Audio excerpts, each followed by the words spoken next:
Seguimos hablando hoy de medidas especiales que tienen que ver con este estado de alarma en el que nos encontramos y vamos a explicaros hoy una cosa que preocupa mucho, y lo digo por el número de consultas que estamos recibiendo, y que son las ayudas para los inquilinos en el caso de los alquileres.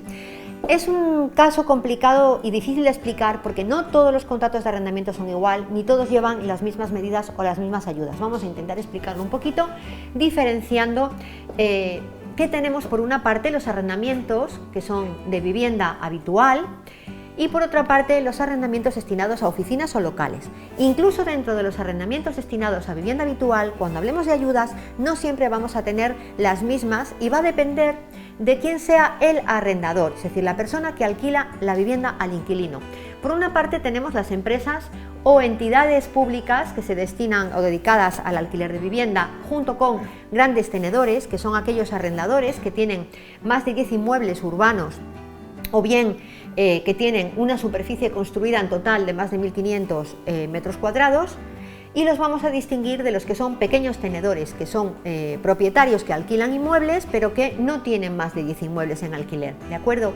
Y en cualquier caso, cuando hablemos de ayudas para arrendatarios, es decir, para inquilinos, siempre tienen que estar en una situación de vulnerabilidad económica. Y vamos a empezar hablando, Elena, de los arrendatarios de vivienda habitual.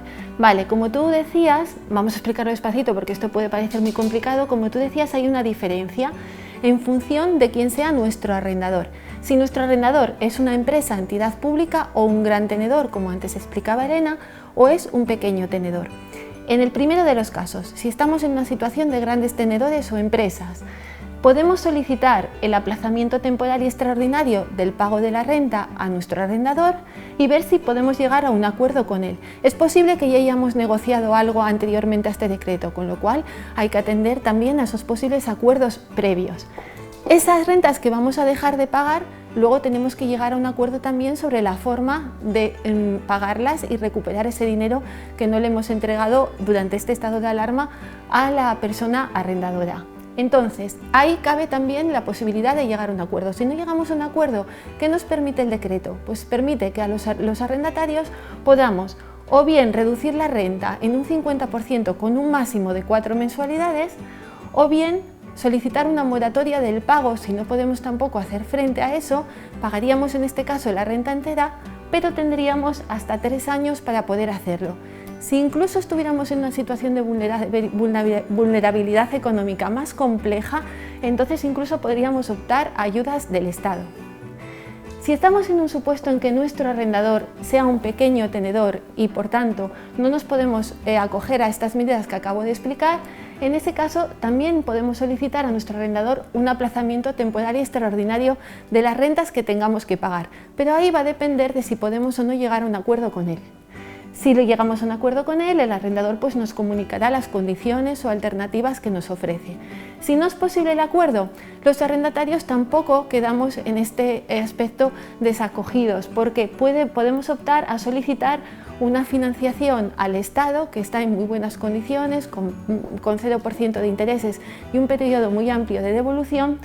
O en otro caso, si todavía estamos en peor situación, incluso contar con ayudas económicas que nos ayuden a hacer frente a esa situación de impago de alquiler. Importante hay que solicitarlo en el plazo de un mes, a contar desde el día 2 de abril, ¿vale? Es decir, la iniciativa en este caso la tiene que tomar el inquilino, que tiene que dirigirse al arrendador para solicitar unas u otras medidas según el caso en el plazo de un mes, a contar desde el 2 de abril, o sea que hay que moverse y hay que ponerse en marcha. Bueno, más cosas que tenemos que contaros.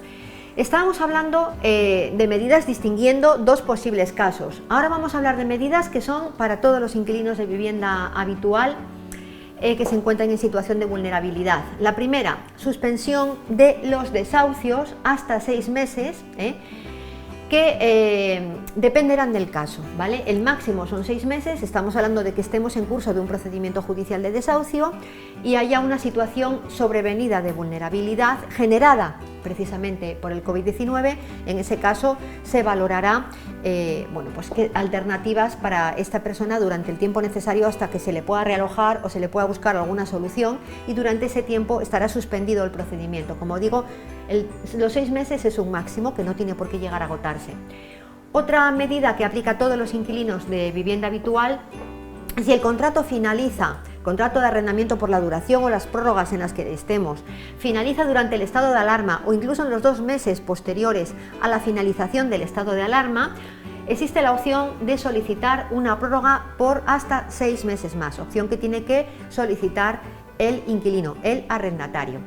Y además eso, Elena, impide también que haya subidas de la renta, con lo cual es también una medida que también protege en ese aspecto. Vamos a los locales y oficinas. Vale, aquí todavía no hay ninguna medida del gobierno, no se descarta, pero todavía en principio no la hay. ¿Cuál es la alternativa que tenemos si somos arrendatarios de un local o una oficina y nos vemos con dificultades para pagar la renta, sobre todo ahora que gran parte de los negocios están cerrados? Bueno, pues no nos queda otra alternativa que negociar directamente con nuestro arrendador. Hay varios argumentos jurídicos que se pueden utilizar para intentar esta negociación, no obstante va a depender de la buena voluntad de una parte y de otra. Ahora bien, también hay que tener en cuenta lo que suceda en cada caso, pues no es lo mismo una oficina que esté o un local que esté completamente cerrado a uno que todavía continúe con una actividad aunque se hayan reducido sus ingresos. Habrá que ir caso por caso y negociando situación por situación. Muy importante, si llegamos a un acuerdo, hacerlo por escrito. Como decimos en otras ocasiones, si no es posible redactar un documento en el que firmen las dos partes, al menos con un intercambio de correos electrónicos, de WhatsApp, de alguna manera que nos quede constancia de ese acuerdo. Estas son normas que se aplican durante el estado de alarma y pueden cambiar rápidamente. Hay que estar atentos a cualquier modificación. Ánimo, juntos lo conseguiremos. Quedémonos en casa.